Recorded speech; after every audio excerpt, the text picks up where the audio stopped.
حضرت ابراہیم علیہ السلام حضرت ابراہیم علیہ السلام اللہ تعالیٰ کے عظیم الشان نبی تھے۔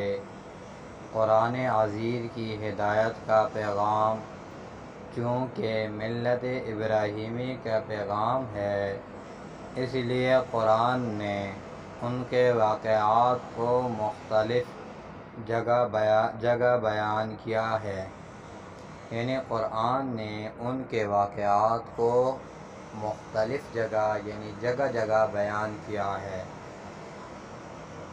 حضرت ابراہیم علیہ السلام عراق کے قصبے اور کے باشندے تھے، یعنی عراق کے قصبے اور کے باشندے تھے، یعنی عراق کے قصبے اور کے باشندے تھے۔ ان کا زمانہ نبوت اندازاً 2000 سال قبل مسیح ہے۔ 2000 قبل مسیح ہے۔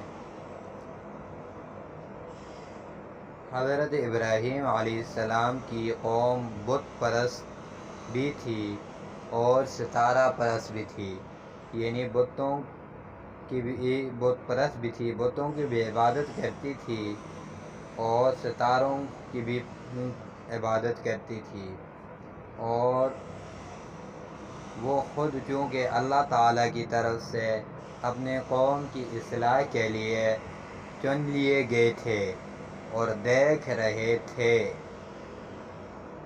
شرک کا سب سے بڑا مرکز خود ان کا اپنا گھر ہے، یعنی شرک کا جو سب سے بڑا مرکز تھا ان کا اپنا ہی گھر تھا، اور ان کے باپ آزر کی بت سازی اور بت پرستی قوم کے لیے مہجور بنی ہوئی ہے۔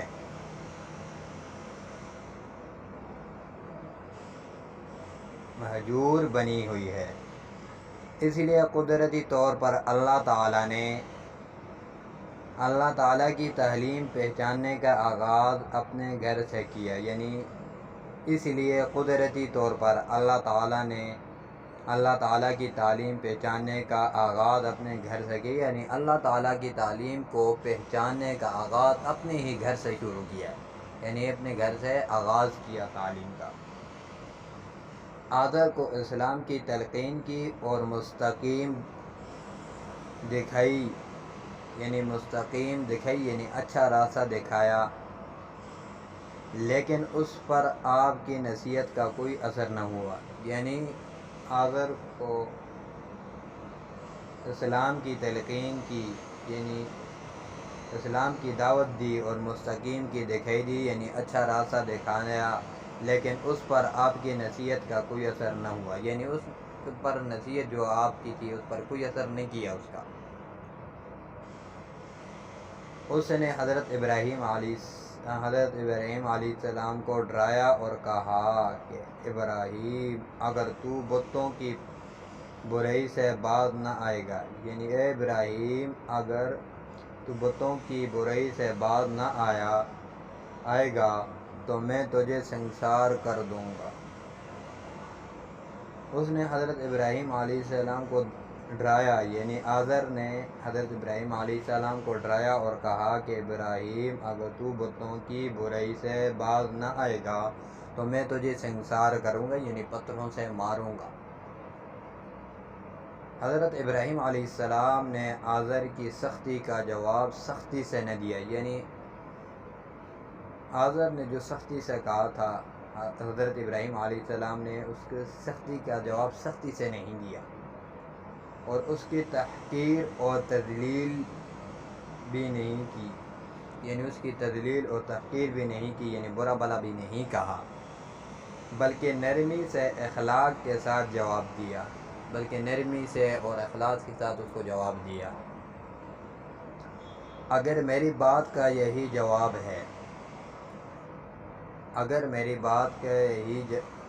جواب ہے تو آج سے خدا حافظ، یعنی آزر سے کہا کہ اگر میری بات کا یہی جواب ہے تو آج سے خدا حافظ، یعنی میری اور آپ کی جدائی ہے، میں خدا کے سچے دین میں خدا کے سچے دین اور اس کے پیغام حق کو نہیں چھوڑ سکتا.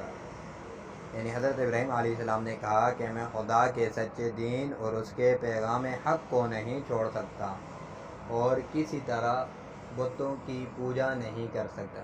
کسی طرح بھی میں بتوں کی پوجا نہیں کر سکتا. میں آج تجھ سے جدا ہوتا ہوں. حضرت ابراہیم علیہ السلام نے کہا حضرت اپنے باپ سے کہ میں آج ہی تجھ سے جدا ہوتا ہوں، مگر غائبانہ تیرے لیے بارگاہ الہی میں بخشش طلب کرتا رہوں گا. میں اللہ تبارک و تعالیٰ سے آپ کی بخشش کے لیے طلب کرتا رہوں گا، آپ کے لیے دعا کرتا رہوں گا، بخشش طلب کرتا رہوں گا. اب حضرت ابراہیم علیہ السلام نے اپنی قوم کو پیغام رسالت کا مخاطب بنایا، اپنی قوم کو رسالت کا مخاطب بنایا، دعوت دینے شروع کی. مگر قوم بھی اپنے باپ دادا کے دین کو کب چھوڑنے والی تھی. اپنے باپ دادا کے دین کو قوم نہیں چھوڑنے والی تھی. اس نے ابراہیم علیہ السلام کی ایک نہ سنی اور بت پرستی کو نہ چھوڑا. قوم نے ابراہیم علیہ السلام کی ایک نہ سنی، کوئی بات نہ سنی اور بت پرستی کو نہ چھوڑا اور کہہ دیا کہ ہم اسے جھگڑے میں نہیں پڑنا چاہتے. ہم اس لڑائی میں جھگڑے میں پڑنا نہیں چاہتے، ہم اس جھگڑے میں نہیں پڑنا چاہتے. ہم تو یہ جانتے ہیں کہ ہمارے باپ دادا یہی کرتے چلے آئے، ہمارے باپ دادا یہی کرتے چلے آئے ہیں، ہمارے باپ دادا نے یہی کام کیا ہے تو ہم بھی یہی کریں گے.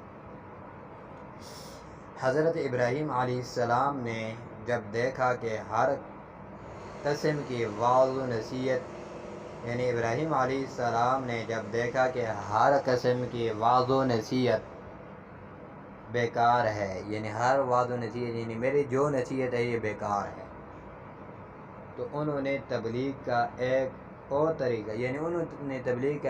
طریقہ اختیار کر لیا، تبلیغ دینے کے لیے ایک اور طریقہ اختیار کیا.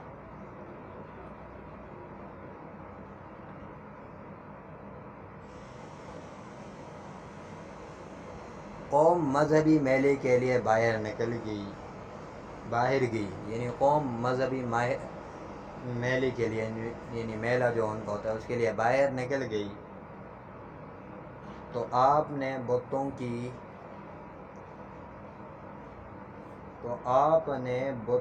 کی بری عبادت گاہ میں پہنچ گئے، آپ بتوں کی بڑی عبادت گاہ میں پہنچ گئے، جہاں بت تھے اس کی عبادت گاہ میں جا پہنچے. تمام بتوں کو توڑ پھوڑ ڈالا، تمام جو تھے